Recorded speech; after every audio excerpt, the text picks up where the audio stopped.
Era um belo dia de verão. Meu filho de 5 anos, James, estava brincando no quintal da nossa casa, suburbana. James sempre foi um menino quieto. Ele sempre brinca sozinho.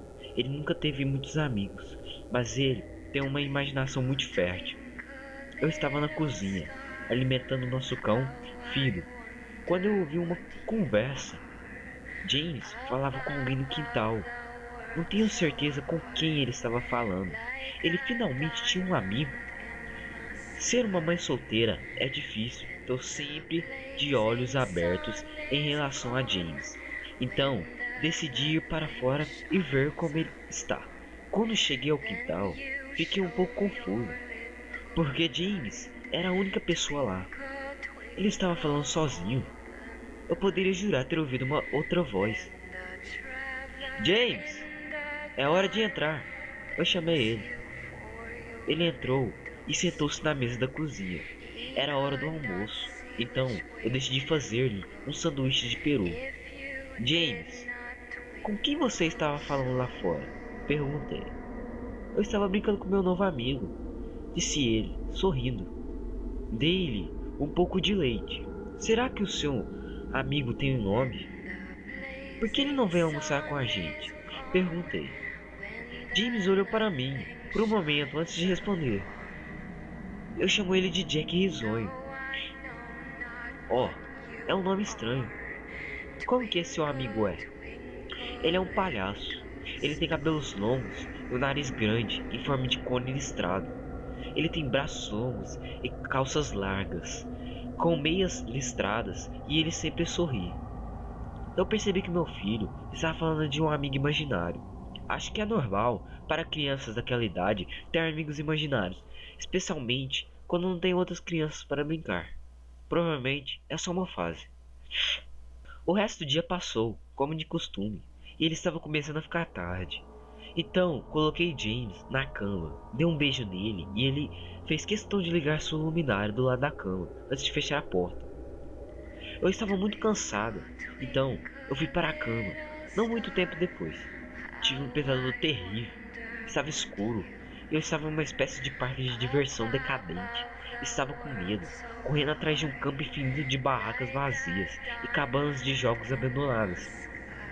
Todo lugar tinha uma aparência horrível. Tudo era preto e branco. Os prêmios de pelúcia estavam pendurados nas barracas de jogos, todos com sorrisos doentes costurados em seus rostos. Parecia que todo o parque estava olhando para mim, mesmo que não houvesse outro ser vivo à vista. Então, de repente, comecei a ouvir uma música sendo tocada por uma sanfona que ecoou pelo parque e foi me hipnotizando. Segui sua melodia para a tenda de circos, quase em transe, incapaz de parar as minhas pernas de avançar. Estava escuro. A única luz vinha de um projetor que brilhava no centro da grande tenda. Enquanto eu caminhava em direção à luz, a música abrandou. Encontrei-me cantando incapaz de parar, como aqueles macacos de brinquedo que batem 2 pratos de bateria sem parar.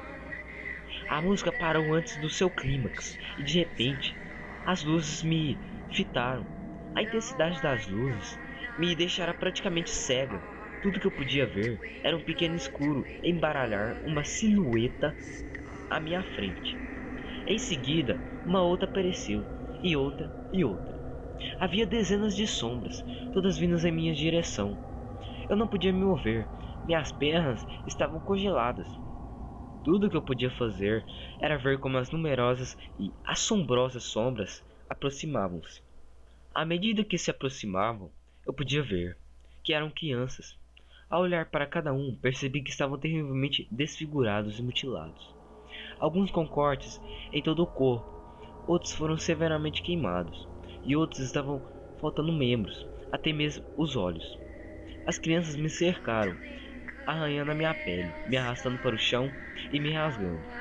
À medida que as crianças me rasgavam, me cortavam, deixavam-me em pedaços, tudo foi desaparecendo. Tudo que eu podia ouvir era o riso. Horrível risos. Risos assustadores. Acordei na manhã seguinte, suando frio. Depois de respirar profundamente, vi que algumas das figurinhas de ação de James foram posicionadas de frente para mim em cima da minha mesa de cabeceira. Suspirei. James provavelmente tinha acordado cedo e os colocado aqui. Juntei os brinquedos e fiz meu caminho para o quarto de James. No entanto, quando abri a porta, eu ouvi ele dormindo. Eu apenas coloquei os bonecos de volta na caixa de brinquedos e fui para a sala. Um pouco mais tarde, James acordou e preparei-lhe o lanche. Ele ficou quieto e parecia um pouco tonto. Talvez não tenha dormido bem. James, você colocou os brinquedos no quarto da mamãe esta manhã? Seus olhos dispararam para mim por um momento. Então rapidamente olhei para baixo, encarando seu cereal. Jack risonho fez isso. Bem, diga ao Jack risonho para manter os brinquedos no seu quarto. James terminou seu café da manhã. Em seguida decidiu ir jogar fora no quintal. Fui para relaxar na sala de estar. Eu deve ter cochilado, porque acordei umas 2 horas mais tarde. Merda! Eu preciso olhar o James. Eu estava um pouco preocupado. Tinha sido mais de 2 horas e eu não havia supervisionado ele. Saí para o quintal, mas James não estava lá. Eu estava ficando nervoso. Então eu gritei por ele. James! James! Onde você está? Só então eu ouvi uma risada vindo do jardim. Corri até o portão da frente da casa. James estava sentado na calçada. Dei um suspiro de alívio e caminhei até ele. James, quantas vezes eu já disse para não sair do quintal? James, o que você está comendo? James olhou para mim, enfiou a mão no bolso e tirou uma mão cheia de balas de todas as cores. Isso me deixou muito nervosa. Quem me deu esses doces? Ele apenas olhou para mim, mas sem dizer nada. James, por favor, diga à mamãe. Onde conseguiu esses doces? James abaixou a cabeça e disse. Jack risonho me deu. Meu coração pesou. Ajoelhei para olhar nos olhos dele. James, eu já ouvi o bastante sobre Jack risonho. Esta maldita coisa não é real. Agora, essa é uma situação muito grave e eu preciso saber quem me deu os doces. Eu podia ver os olhos do meu filho se encher de lágrimas. Mas mamãe, Jack risonho me deu. Fechei os olhos e respirei fundo. James, nunca minta para mim. Mas o que ele está me dizendo é impossível.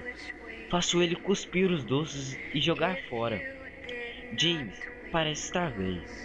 Talvez eu esteja exagerando, afinal, ele poderia ter ganho os doces de Tom e Linda da casa ao lado, ou do Sr. Walker, do outro lado da rua. De qualquer forma, vou ter que ficar atento. Naquela noite, coloquei James na cama como de costume e fui dormir. De repente, fui acordado por um estrondo vindo da cozinha. Saltei para fora da cama e corri pelas escadas. Quando cheguei à cozinha, fiquei horrorizada. Todos os talheres tinham sido jogados no chão. E nosso cão Fido estava morto, pendurado na luminária. Seu estômago foi aberto e recheado com doce, do mesmo tipo que James estava comendo mais cedo naquele dia. Meu choque foi bruscamente quebrado por um grito agudo vindo do quarto de James, seguido do barulho de uma queda. Eu rapidamente peguei uma faca na gaveta e subi as escadas com a velocidade que só uma mãe cujo filho está em perigo poderia ter. Tudo no quarto foi derrubado. Estava tudo no chão. Meu pobre filho, em sua cama, chorando e tremendo de medo. Uma poça de urina se formava nos lençóis. Peguei meu filho e corri para a casa ao lado. Tom e Linda felizmente ainda estavam acordados. Eles me deixaram usar o telefone e liguei para a polícia. Não demorou muito tempo para chegarem e expliquei o que tinha acontecido. Eles me olharam como se eu fosse louca. Eles vasculharam a casa, mas tudo que encontraram foi um cão morto e 2 quartos bagunçados. O oficial me disse que algum vândalo provavelmente havia entrado na casa e que fugiu rapidamente quando me ouviu descendo as escadas. Eu sabia que não era verdade. Todas as portas estavam fechadas e nenhuma das janelas estavam abertas. O que estava na minha casa não vinha da rua. No dia seguinte, James permaneceu dentro da casa. Não queria perdê-lo de vista. Fui até a garagem, peguei o velho monitor de bebê e coloquei em seu quarto. Se alguma coisa entrasse lá à noite, eu saberia. Fui até a cozinha e peguei a maior faca da gaveta e coloquei no meu criado mudo. Amiga imaginária ou não, eu não vou deixar nada machucar o meu filho. A noite veio logo. Coloquei James na cama. Ele estava com medo, mas prometi que não deixaria nada acontecer com ele. Dei-lhe um beijo e acendi a luminária. Antes de fechar a porta, sussurrei. Boa noite, James. Eu te amo. Fiquei acordada enquanto pude. Mas depois de algumas horas, o sono me venceu. Meu bebê estava seguro e eu precisava dormir. Assim que eu coloco minha cabeça no travesseiro, escuto um barulho suave atrás da babá eletrônica que eu tinha colocado no criado mudo. No início, parecia interferência, tipo as que o rádio faz.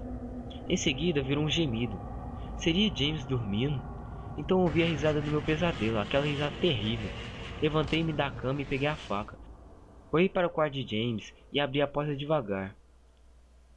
Tentei um interruptor de luz, mas não acendia. Dei um passo e podia sentir um líquido espesso quente em meus pés.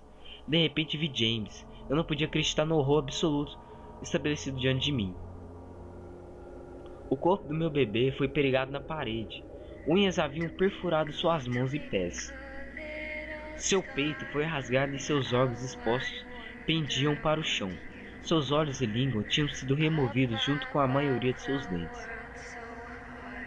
Ânsia de vômito e um choro desesperado tomou conta de mim. Eu não podia acreditar que aquilo era meu menino. Então ouvi novamente um gemido. James ainda estava vivo. Meu bebê, minha pobre criança, com tanta dor ainda resistia. Eu corri através do quarto e vomitei no chão, mas a minha dor foi interrompida por uma gargalhada horrível vindo atrás de mim. Virei-me enquanto ainda enxugava o vômito da minha boca que se misturava às lágrimas, e em seguida surgiu das sombras o demônio responsável por todo esse horror, Jack Risor. Sua pele branca, como um fantasma, e cabelos negros, emaranhados, caíam até os ombros. Ele tinha olhos brancos cercados por anéis pretos, escuros. Seu sorriso torto revelou uma fileira de dentes afiados, e sua pele não se parecia com pele. Ela parecia de borracha ou plástico. Uma roupa de palhaço preta e branca, mangas e meias listradas. Seu corpo é grotesco. Seus longos braços, pendurados para baixo após sua cintura, era desengonçado, parecia não ter ossos, como uma boneca de pano. Ele sorriu, deixando escapar sua demência, como se estivesse avisando que estava satisfeito com a minha reação ao ver o seu trabalho. Tão doentio. Virou-se lentamente para James e começou a rir ainda mais. Isso foi suficiente para me afastar do terror. Saia de perto dele, seu bastardo. Corri para o monstro, levando a faca em cima da minha cabeça e esfaqueando. Mas assim que a faca o tocou, ele desapareceu numa nuvem de fumaça negra. A faca passou para a direita, através da fumaça, e perfurou o coração de James, que ainda batia, tentando sobreviver. O sangue quente espirrou em meu rosto. Não! O que eu fiz? Meu bebê! Eu matei o meu bebê! Imediatamente caí de joelhos e pude ouvir as sirenes à distância cada vez mais alta. O meu menino, meu bebê, prometi que a mamãe iria protegê-lo, mas eu não. Me desculpe, James. Eu sinto muito. A polícia logo chegou e me encontrou na frente do meu filho sem vida, ainda empurrando a faca coberta de sangue. O julgamento foi curto e direto. Insanidade. Fui colocada no hospício, onde estive os últimos 2 meses. Não é tão ruim aqui. A única razão pela qual estou acordada agora é porque alguém está batendo 2 pratos daqueles de bateria musical do lado de fora de minha cela. Mas ninguém além de mim consegue ouvir.